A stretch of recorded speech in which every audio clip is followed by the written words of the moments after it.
Alrighty, welcome back everyone. We just broke down my all CFP team. Very tough group to put together, but frankly, you find whoever plays for Ohio State and you're probably pretty safe putting them in that spot. But remarkable group, and I have to assume it'll be a remarkable group this time next year. But let's get into my top 10 Tuesday. My final rankings for the 2024-25 season was a crazy year, and I have my final rankings here. It's a group that is really hard to put together. After bowl seasons, it's really hard to know how much energy you put into different bowl results, how much energy you put into the regular season compared to the postseason.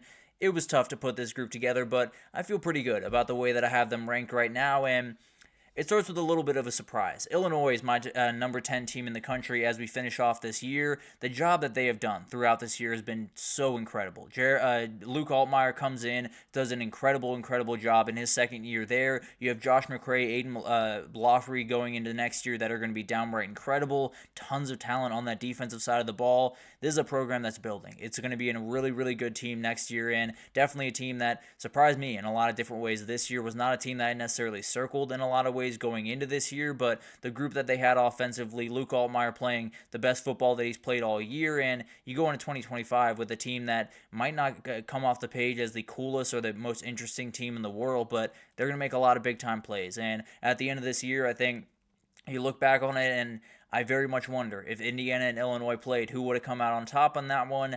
I would have leaned Illinois, if I'm being totally honest with you. But remarkable year from Brett Bielema and definitely an incredible year from Illinois. They move forward in 2025 with a lot of hype and definitely a team that I very much like. And we'll talk about that tomorrow. I'll give my early look at that 2025 rankings.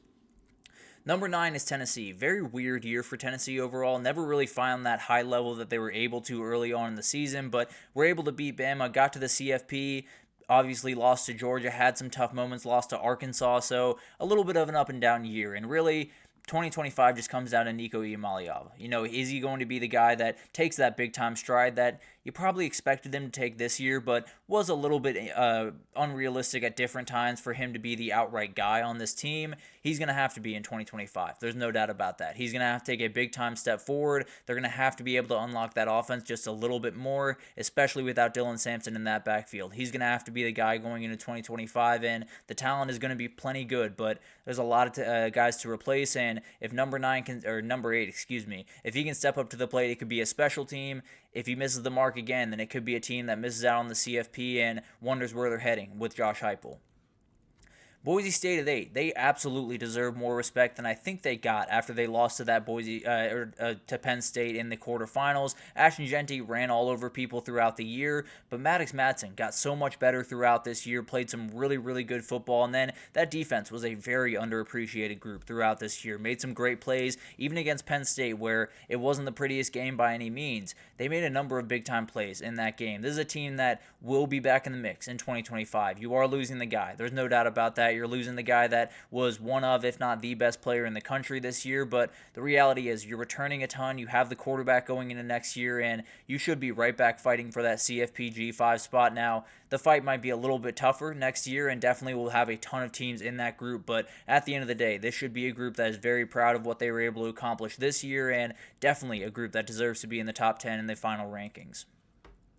Arizona State here at 7. This is a group that never quite got the message that they did not belong in the CFP. They played incredibly good football against Texas, made that Texas defense look pretty average for a large portion of that game, made them look a little bit out of their league in some different moments, but they really played some great football and lost Jordan Tyson late in the year. So you have to wonder what this team would look like with Jordan Tyson on the field. Obviously adds a huge element to that offense, but I have very few doubts that this team's going to be back in 25 and 26 and 27, and really as long as Kenny Dillingham is staying there, because he's a downright special head coach. But especially in 2025, you do have Sam Levitt coming back, you do have Jordan Tyson, you have Raleek Brown, who is a very talented running back that got injured early in this year, so you have plenty of talent if you're Arizona State. I think they're going to be a really good team in 2025.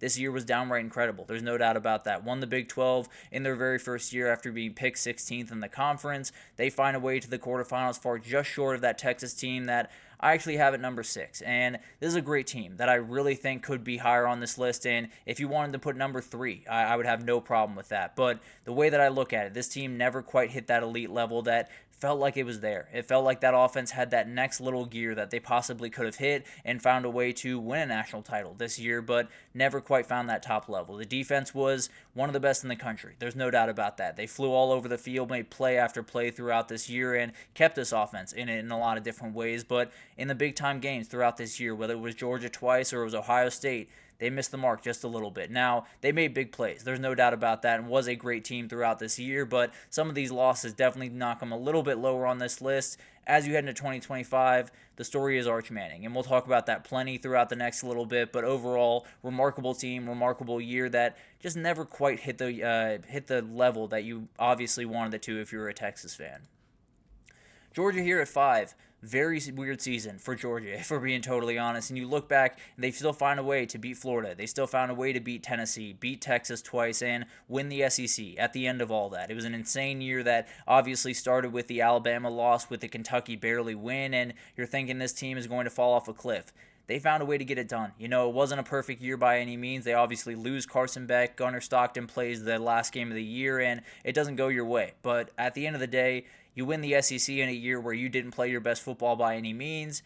You got to feel pretty good. And as you head into 2025, I think we got a mad Kirby Smart in our hands, if I'm being totally honest. I think we got a guy that is very, very upset with how this year went. As you've seen, he's picked up some wide receivers that are downright special players, especially Zachariah Branch, going to be a special player in that offense, and it could just be a death march in 2025 for this Georgia team. Now, it will come down to Gunnar Stockton and how great he is going to be next year, and a lot of defensive talent that they're going to have to replace, no doubt about that, but it feels like Kirby Smart's on a mission right about now, especially in the portal, and we'll see what 2025 looks like for Georgia, but looks to be a year where they should be right back in the mix and possibly hoisting their third national championship of 5 years.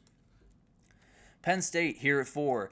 Didn't quite hit the mark that Penn State fans wanted for this year. You know, I do think they wanted that big-time win, whether it was over Ohio State, over Notre Dame, or really anyone in between. But at the end of the day, they found their way to the semifinal of this thing. They found their way to, I believe, 13 wins, if I'm not mistaken, throughout this year. Did an incredible, incredible job in this year, and it's one of those things that you miss the mark just by a little bit. Now, a lot of those guys are deciding to run it back for 2025, so you look forward and you feel really good about what you have going into next year, and we'll talk about that tomorrow. A really, really fun group that I absolutely love, but it comes down to Drew Aller. He was not the guy that you needed them to be against Notre Dame, not necessarily the guy you needed them to be against Ohio State, so he's got to step up in these big games a little bit more. There's no doubt about that. People will question James Franklin all day. There's no doubt about that. But no one believed in Ryan Day. No one believed in a lot of these coaches before they won their first national title, before they officially broke through. Penn State's building. It's taken a little bit longer than they would like, obviously, but at the end of the day, they're finding their way to the top, and maybe 2025 is the year that they officially break through.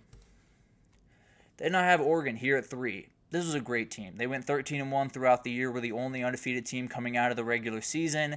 I'm not sure anyone was touching Ohio State on that day. If I'm being totally honest with you, I think it could have been Texas, and although they played incredible football the next week, I think they would have struggled against Ohio State on that day. It was just a remarkable, remarkable performance from Ohio State and a lot of different things to figure out for 2025. Now, you do have some guys that are going to be really talented, older guys on this team, like Evan Stewart, that are going to step up big, but Dante Moore is going to have to step up in a big way. You're going to have some defensive players, especially on that back end, that are going to have to step up. I wouldn't be surprised if Dorian Brew, the freshman coming in at corner, was a starter for them in 2025. But they should be right back in the mix in 2025 for the national championship. No doubt about that. That quarterback position is going to be one to watch, and really one to watch for a lot of these teams that we're talking about right now. A lot of them are changing quarterbacks, and it's going to be interesting to see who can rise to the top. Notre Dame here at 2, and frankly, I had them ranked a little bit lower early on in the game last night, and then I bumped them right back up to number 2 late in the game because they're a really tough team. They're an elite run game, and it's a team that is far from perfect. You know, they're not necessarily going to wow you by any means. Now, they did a couple of times last night, to be totally fair, but overall, they did an incredible, incredible job. You have a loss in week 2 that would have buried probably 99.9% of the teams in college football. It didn't bury this team. Remarkable resolve from this group, remarkable leadership in this group, and you made the move in the portal at quarterback that you very much needed to. They're going to be back in the mix in 2025. Now, what that looks like, who the quarterback is for that group, that's still very much up for question, and that's something we will unpack over the next little bit. But overall, remarkable season from this group, and although they had the biggest loss of the season, they also had a number of big-time wins when they very much needed them, and maybe were the biggest battlers of this entire year. and then Ohio State number 1. This was the best team in the country, and at their best, they're the best team I've seen since at least 2020 Alabama. You might be able to go back one more year before that, and that's actually something we'll talk about tomorrow. We'll get into where they match up against these other CFP teams, because very hard team to get a beat on. You have the Michigan loss that makes you scratch your head, and then you have these last 4 games that were about as dominant as I've seen just about any team during my lifetime. So it's going to be an interesting group to break down, and definitely an interesting group to talk about in 5 years, in 10 years. How they're talked about will be a very interesting thing to watch, but overall, not everything went to plan for this group. Everything went a little bit haywire, especially at the end of the season, and they were able to keep their head about them. They were able to keep their wits about them and play some incredible football. Next year is going to be an interesting one, and we'll talk about it more in time, but for now, Ohio State's national champions. They're at least the kings of college football for 364 days. Maybe they'll be able to extend it in 364 days to another 364 days, but at the end of the day, remarkable team. One of those teams that we'll remember for a long time, and for confusing reasons. There's no doubt about that, and we'll unpack that a little bit more tomorrow, but remarkable year. It's one of those moments every year when you wake up after the national championship, a little bit bittersweet. You have all these incredible moments, and cannot feel better for Ryan Day, for Jack Sawyer, for those seniors on that team, for Will Howard, for all of those guys.